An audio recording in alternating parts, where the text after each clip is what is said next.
Welcome back to our three-part series. I decided to start this live three-part coaching series because I'm tired of seeing the girls have these super high expectations and fitness goals going into the new year just to fall off by February. Um, this is the final third part talking about everything you need to do in order to be successful in 2025. You have to watch all three parts, y'all. If you did not watch part one or part two, go back, do it now. This part will still be here for you after you watch it, but you don't even need to think about what we're talking about right now because you've already missed the steps to take in order to get to this step. So go ahead and watch that before you come here. Over the past week, we've been talking about what you've been doing wrong on your journey. Now we're going to talk about what you need to do right in order to reach your goals. There's only three things I need you to be thinking about in order to be successful in losing body fat and gaining muscle in this new year. So if it's not these three things, tune it out. The first one happens in the gym, and that's strength training and applying progressive overload. Strength training is for everybody. I don't care what your goal is. I don't care if you're a woman, you don't think you should be lifting weights. No, everybody should be strength training. Strength training is for you if you are trying to lose weight. No, it's not cardio. It's not spending hours on the treadmill. It is strength training. Your body, when you have more muscle mass on your body, it burns more calories at rest. So sure, cardio is cool. When you're doing cardio, you burn calories, but that's it. When you strength train, you burn more calories. You burn calories while you're exercising and then while you're sitting at home, cooking, sitting on the couch, all that kind of stuff. Your body is also burning more calories at rest. So since we need to be burning calories to lose weight, that makes strength training optimal because it burns calories while you're working out and while you're resting. It also helps tone your body throughout the whole weight loss process. So if you were to just do cardio and lose weight, your body will probably be, just like a little softer. But while you're building more muscle mass through strength training, you're going to have more of that like really toned physique that you're looking for. Strength training is for you if you're also trying to gain weight. Strength training is definitely for you because it's the only way to build more muscle mass so you can gain. Strength training is literally for everybody.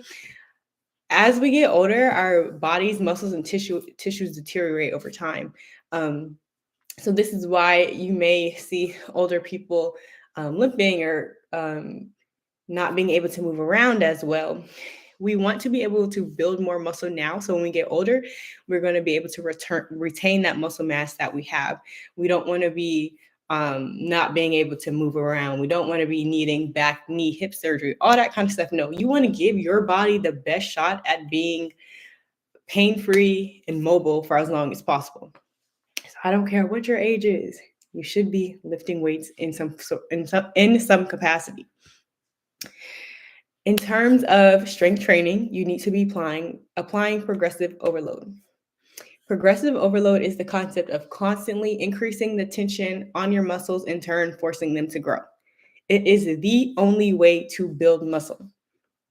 If we think about the definition of insanity, it tells us that insanity is doing the same thing every day and expecting a different result.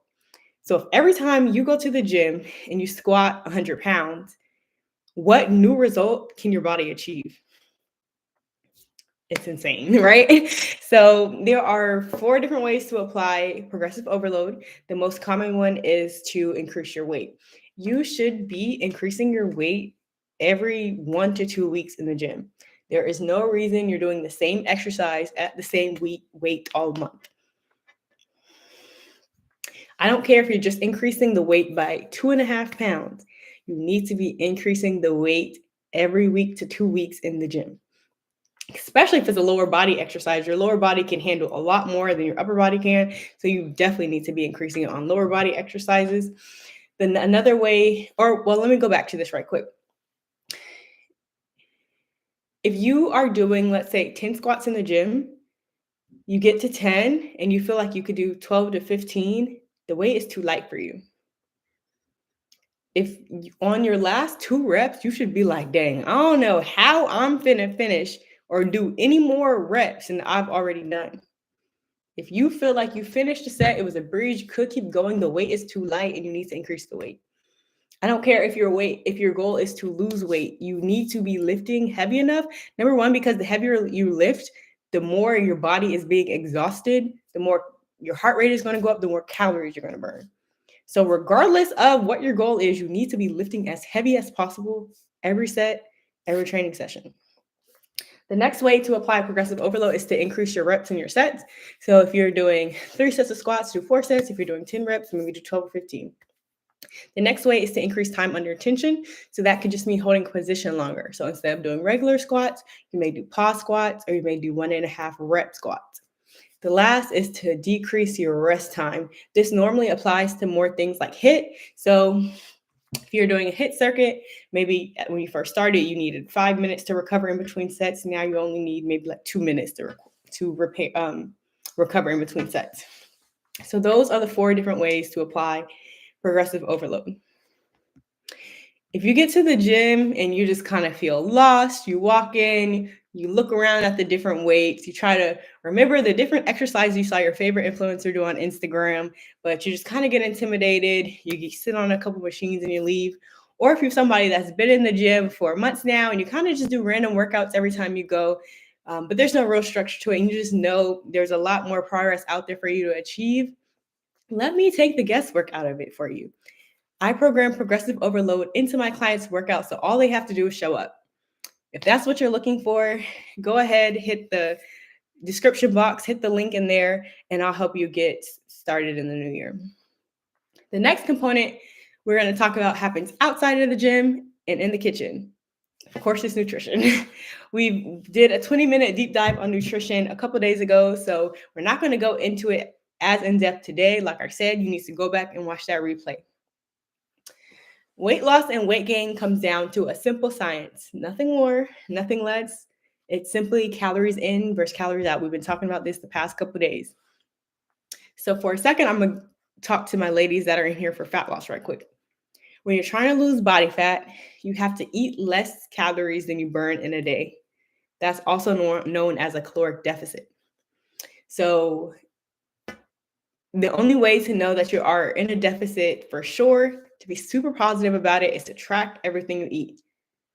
You cannot be in a deficit just based off vibes, based off feelings, based off hope that you're eating less. You have to be certain by tracking your food. While calories dictate your weight, so no matter what, if you are in a deficit, you are going to lose weight. But macros dictate your body composition. Your body composition means like how much fat you have versus how much muscle you have on your body. So if you want to slim down, but you also want to keep your muscle mass, maybe you've built your glutes and you don't want to lose those, that's where the macros come in. So calories is not the only thing you need to be tracking. You need to be tracking your macros too and hitting those numbers. Next, I'm about to talk to my ladies that are in here for gains. If you are trying to gain weight, it simply comes down to eating more calories than you burn in a day. That is known as a caloric surplus. The only way to know you are in a surplus is to track everything you eat. This doesn't happen off vibes, off feelings, off I feel like I'm eating more. You have to track to be 100% certain. That's the only way. A lot of women think they're eating a lot until it comes down to tracking. I've had women come to my program and they're like, I don't know why I can't gain. Like I'm eating more than I ever have. They start tracking and it's like, what? I eat 3 meals a day and that's only 80 grams of protein? Yeah. And you are not going to gain off of eating 80 grams of protein, maybe 180, but not 80. So it is important to track just because you're trying to bulk doesn't mean you just eat whatever to be in a surplus. Macros are also important in a bulking phase because when we are gaining, we don't want most women don't want all the extra fat that comes with it. Regardless, you're gaining weight, so you're not going to be as lean as you were before, but there's still ways to prevent you just gaining any kind of weight. We still want it to be good weight and we still want it to be as lean as it can as for being in a bulk, right? So it is important. Your macro distribution matters. How much percent of protein, how much percent of carbs, how much percent of fat, that matters no matter what phase that you're going through. So to sum it up, you are trying to lose, you need to be in a deficit. If you're trying to gain, you need to be in a surplus. No matter what, the only way to know for 100% sure is to be tracking your food. So I want y'all to stop falling for all the crazy nutrition advice people try to give to you on social media. Unless you have a medical condition where your doctor says you need to be eating this way or eating this specific diet for your body, I'm not talking about you. I'm talking about people that have everyday health goals and that are trying to get a certain transformation. You do not need to be doing keto, juicing, intermittent fasting, whatever mess people get on Instagram and try to sell you. You don't need to be listening to it. Weight loss and weight gain comes down to science. So if whatever information people are trying to give you is not based off science and not based on calories in versus calories out, I want you to stop listening to it. If you don't want to be bothered with tracking, because I know it's a lot, you don't want to try to figure out your own calorie and macro intake or how to increase and decrease your food in your cut or bulk, but you just want simplified results, I give my clients pre-portioned meal plans that have your exact macro and calorie count for each meal so you don't have to track your food yourself. You just cook it and you just eat it. If that's what you're looking for and you're ready to start doing, comment 2025 in the chat or go in the description box, hit the link in there and set up a one-on-one call with me so we can map out what the rest of your year will look like and how I'll help you hit your goal. However, if you are not serious about committing to your health for the rest of the year or the rest of 2025, and this is just like a little phase that you're interested in, if you know every year looks the same for you and 2025 is just going to be a repeat of that, if you'd rather prioritize going out every weekend, going shopping, getting your hair and nails done, all of that stuff over your health, or if you just think this sounds good, you're just here for information and you're not really ready to make the commitment just yet, this is not for you. I'm looking for women that know that their body is the only thing that they have with them every single day, and they are excited and investing in that. And they're ready to build a new lifestyle for themselves. If that is you, then I am super excited to be your coach over the next year, and let's get to work. If you're on IG, go ahead and comment in the chat. But if you're watching this on Instagram or on YouTube, hit the link in the description box. Last thing we are going to talk about on here today is consistency. Consistency is key. What you do a few times a week, a few times a month, it does not matter. What you do every day matters. I'm not saying that you cannot or you have to be working out in the gym 5 days a week. I'm not saying that. I'm saying that you can't put in work when you think about it and expect a great return on your investment. Because at the end of the day, you are not putting in a good investment to get a good return out of. So you have to be realistic with yourself in terms of what you're putting in to know what you're going to get out. You need to be hitting your macros every day. I'm not saying you can't have fun. I'm not saying you can't live your life, go on a date night, have a girls' night. I'm not saying any of that, because fitness at the end of the day should always be an extension of your life. Fitness should never be your whole life. It should never consume you. It should just be an extension of your life. But what I am saying is you can't live a lifestyle that goes against the goals that you're having. So if you are trying to snatch your stomach, just drinking alcohol 4 times a week, is that a lifestyle that matches your goals? Probably not. Your body has to adjust to whatever food intake that you're feeding it. So if your body doesn't know what food, if it doesn't know what the intake is, it can never adjust to it. So let's say you're in a bulk and your daily intake goal is 2,500 calories. So if Monday you're doing great, you have the mindset start the week off strong, I meal prepped, all of this. So I hit my macros, I hit 2,500 calories. I have some leftovers, so I hit it again on Tuesday. On Wednesday, I didn't prepare no food, so I might be at 1,600 calories. And then Thursday, it kind of drags along, but I kind of did a little better, so I'm at 1,800. Friday, I go out. Saturday, I go out. And Sunday, I'm back to going strong at 2,500 calories. Your body does not know what intake to adjust to, so it can't adjust to it. So your results can't adjust to that either. Your body also responds to the variances in your nutrition intake. So if you're somebody that you see yourself kind of gain 2 pounds, and then the next week you kind of carry it out, but then the week after that you go back down those 2 pounds, and your body is going to keep responding to what you're feeding it. So if your macro intake or your calorie intake is up and down and up and down, if you track your weight every day, you're going to see your weight go up and down. It's going to respond to exactly what you're putting in it. So this is why it is important to hit your macros every single day.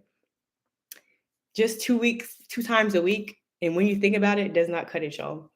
Also, weekend calories do count. I don't know why people think like, oh, I ate clean all week long. Now I'm going to pick out on the weekend, and none of that really matters. It still matters. Imagine if you are trying to lose body fat, you're in a cut, you eat 1,800 calories a day, but on the weekends, you do whatever you want. You don't think about your nutrition, you're living life, you're having fun. So on the weekends, you eat maybe like 2,800 calories, 3,000 calories. So you're eating about 1,000 more calories than you need to 8 times a month. At some point, that's going to start to outweigh the good you're doing on the week. Just a little bit, it's going to start to outweigh, and you're going to start seeing those variances in your weight again. So during the week, it might be coming down. You're losing weight. You're doing what you're good. You're doing what you're supposed to be doing good. But when that weekend hits, right, your body starts to respond to those over 1,000 calorie intake, starts to creep back up again. So you're never going to be on this steady flow of losing weight, because every week it's down, up, right? So we have to let our body respond to what it's supposed to respond to. In terms of the gym, if you're on a 3-day, 4-day, or 5-day training split, you should be showing up each day that you told yourself that you're going to be showing up. I'm not saying that you only see results or you have to show up 4 or 5, 6 days a week. If you are only have 3 days to give, make those the best 3 days. Make those 3 days count. I know it's easy to get on here and say, oh, just be consistent. Just be consistent. I got some tips on how to be consistent, y'all. Number 1, set a routine. So once you implement it and it becomes a routine, it's going to be a lot easier to be consistent. But when you sporadically try to fit it in where it comes in, that's when it's not going to stick. So if I know I have like the most free times on Monday, Tuesday, and Thursday, those are the days I'm going to pick to go to the gym. On Monday, Tuesday, Thursday, I'm going to go to the gym at 4 o'clock each time. That's going to be my gym time. Because now I know on Monday, Tuesday, Thursday, I cannot schedule anything else at 4 o'clock because I know I'm going to the gym. So when you start to make it a routine, you start to go in the same time, every time, the same day of the week, every time. It starts to be a routine, and it's easier to be consistent because you know when you're showing up for yourself. Next, we want to be realistic. If we know on Monday, I have a bunch of meetings, and then I have to have post office runs, and then after that I have to pick up my kid and take her to dance class. Monday probably should not be the day that I'm telling myself I'm going to go to the gym, because at the end of the day, when you do that, you're setting yourself up to fail. When you start failing, you start to feel defeated. Now what happens? Oh, I feel like I'm a failure. Oh, I can never show up for myself. Oh, now I'm not going to show up for myself, and I just can't make it to the gym. So we need to start being realistic about what we can commit to when we make those commitments to ourselves. Also, like I said, if you know you only have 3 days a week to give, why are you saying that you're going to go to the gym 5 days a week? That's another way to set yourself up for failure. But if you only go on the same 3 days when you promised yourself 5, you have a 5-day training split, it's likely you're missing 2 big muscle groups every single week. So I always tell my clients, I'd much rather you just be realistic and honest, because you can do a lot in 3 days. I'd rather you say I have 3 days to give, as opposed to wanting to feel like Superwoman, saying you have 5, overcommit and underdeliver. So you have to be realistic when you're setting your intentions. Next is meal prep. I would pick 2 days out the week to cook 3 to 4 meals. Or if you don't care, you can just do 1, right? But sometimes it's better for people to do 2. So the food is fresher and you have like more options. And it takes less time, because when you're trying to cook like 6 meals at one time, that might be a little tough. And if you're somebody that doesn't like leftovers as much, just prepare your food in advance. So whether maybe that's marinating all your different meats at the beginning of the week, so when it's time to cook, you can just throw them in the oven on top of the skillet, whatever it is. Maybe it's chopping all your veggies, all those onions, those bell peppers that take forever, that make cooking longer. Maybe it's chopping all that at the beginning of the week, so when the week comes, you just cook your food. Maybe it's Preparing your rice and noodles, like stuff like that in advance, stuff that doesn't really matter. All those things can make cooking time a lot easier if you feel like you're somebody that doesn't have like a lot of time in the day to cook, but you still need to hit your goals. Also, meal planning is important. I know a lot of times for me, like I drive myself crazy just trying to think of something to cook. It don't be the cooking itself, but it's like, what the heck am I going to eat today? So you want to, at the beginning of the week, plan out everything that you're going to eat throughout the week, down to the snacks.